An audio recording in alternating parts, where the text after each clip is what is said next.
আগে পিছে আমি ইলেকশ্যন কেম্পেইন কৰোঁ, কাৰোবাৰ গালি খপনি পাৰি মিটিং কৰি।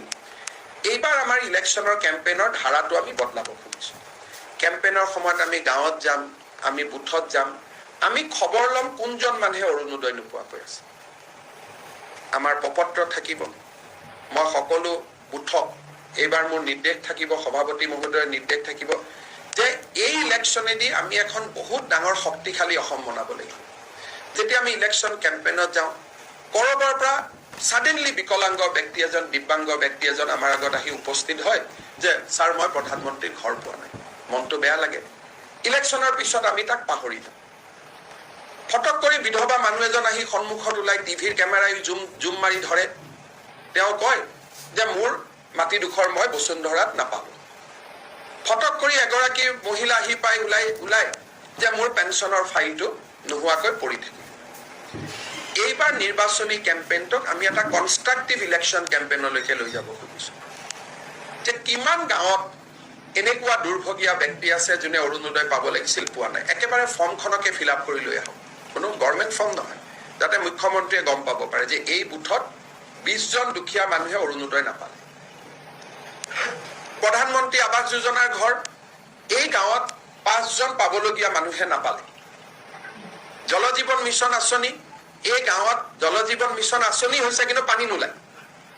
মই অভিযোগ অস্বীকাৰ নকৰোঁ, কোনোবা পেপাৰত ওলাই টিভিত ওলাই কথাবোৰ আমি অস্বীকাৰ কেতিয়াও কৰিব নোৱাৰোঁ, ক'ৰবাত সত্যতাটো থাকে।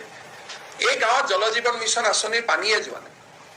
আমি আজি গোটেই অসমত ঘোষণা কৰি দিছোঁ যে ইলেক্ট্ৰিচিটি আমি সকলো গাঁৱত দিছোঁ, কিন্তু কোনোবা গাঁৱত ইলেক্ট্ৰিচিটি গৈ পোৱাই নাই। সেইকাৰণে এইবাৰৰ নিৰ্বাচনটো এটা আৰ্থ সামাজিক ৰাজনৈতিক সমীক্ষা হ'ব। কাৰণ আমাৰ বুথবিলাক সদায় এক্টিভ হৈ নাথাকে। ইলেকশ্যনৰ কেইদিন এক্টিভ হ'ব, ইলেকশ্যনৰ পিছত সাধাৰণতে চবেই নিজৰ কামত ঘূৰি যায়।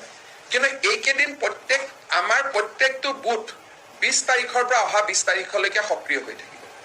মানুহ তেওঁলোকৰ ওচৰত আহিব, তেওঁলোক মানুহৰ ওচৰত যাব। ইলেকশ্যনৰ পিছত আকৌ সম্পৰ্কটো ভাঙি যায়।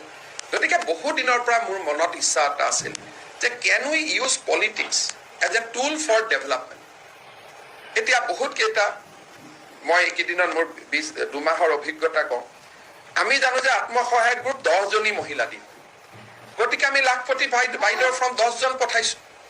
এটা গাঁৱত মোক আহি ক'লে যে নহয়, কিছুমান আত্মসহায়ক গোট আছে 15গৰাকী মহিলা দিম। এতিয়া সেই 5গৰাকী মহিলাই ফৰ্ম পোৱা নাই। কিন্তু মই আজি ইলেকশ্যন মিটিঙত গ'লে বা বিকাশ যাত্ৰাত গ'লে মানুহৰ মাজত সোমাই যায়, অলপ কথা বতৰা পাতো কাৰণে মই পালছটো গম পালো। কিন্তু আজি 2 মাহ মোক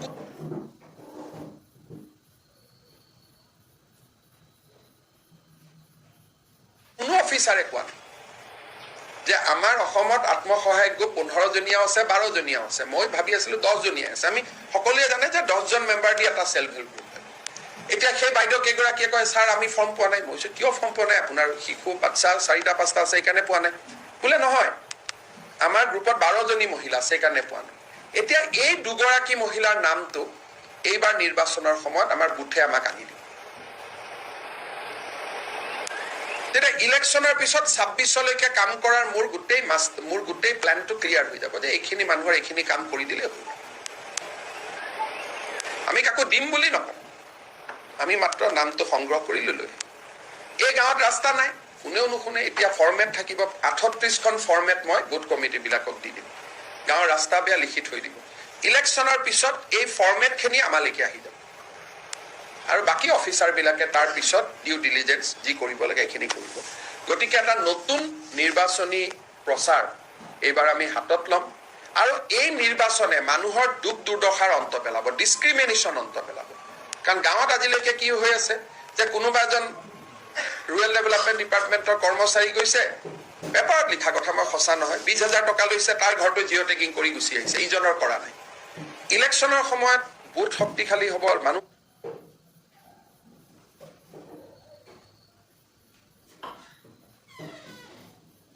শক্তিশালী হ'ব, ঘৰে ঘৰে প্ৰচাৰ পত্ৰিকা বিলাব, একেলগে ফটোখন মাৰি আনিব যে এই মানুহজন। তেওঁক দিম বুলি আমি নকওঁ, তেওঁক আমি কোনো প্ৰতিশ্ৰুতি নিদিওঁ, কাৰণ কিবা কাৰণত তেওঁলোকৰ নামটো নাপাবও পাৰে, গতিকে মিছা প্ৰতিশ্ৰুতি নহয়। But that information will be collected and that information will be given to us in proper format. যে মোৰ গাঁৱৰ প্ৰধানমন্ত্ৰী ঘৰ পাবলগীয়া দুখীয়া পৰিয়ালৰ নাম উইথ ফটোগ্ৰাফ, কিন্তু পৰিয়ালটোৱে গম নাপাব যে তেওঁৰ নামটো আমি আনিছো। তাৰপিছত বিধায়কজনে সেইখিনি কালেকশ্যন কৰিব, আমি তাৰপিছত বহুত নামঘৰত আমি পইচা দিওঁ। হয়তো এনেকুৱা এটা নামঘৰত পইচা যোৱাই নাই যিটো নামঘৰত প্ৰথমতেই পইচা যাব লাগিছিল, 100 বছৰ পুৰণা। গতিকে এইবাৰ এটা প্ৰপাৰ আমি ফৰ্মেট বনাইছো, সেই ফৰ্মেট বিলাকহে ফিল আপ হ'ব ইলেকশ্যনৰ নামত। কাৰণ ইয়াৰ পিছত আৰু 26লৈকে আমি বুথ কমিটি বিলাক ইমান এক্টিভ হৈ নাপাওঁ। এই একমাহ সিহঁতি দিনে ৰাতিয়ে বুথ কমিটি বিলাক ৰাইজৰ লগতেই লাগি থাকিব। গতিকে গোটেই খা খবৰ, গোটেই গভৰ্ণমেণ্টৰ দিশ আৰু দশা দুইটাই আমি 26লৈকে প্ৰস্তুত কৰিবৰ কাৰণে এই গোটেই ইলেকশ্যনটোক আমি এটা পলিটিক্স অফ ডেভেলপমেণ্টলৈকে আমি কনভাৰ্ট কৰোঁ।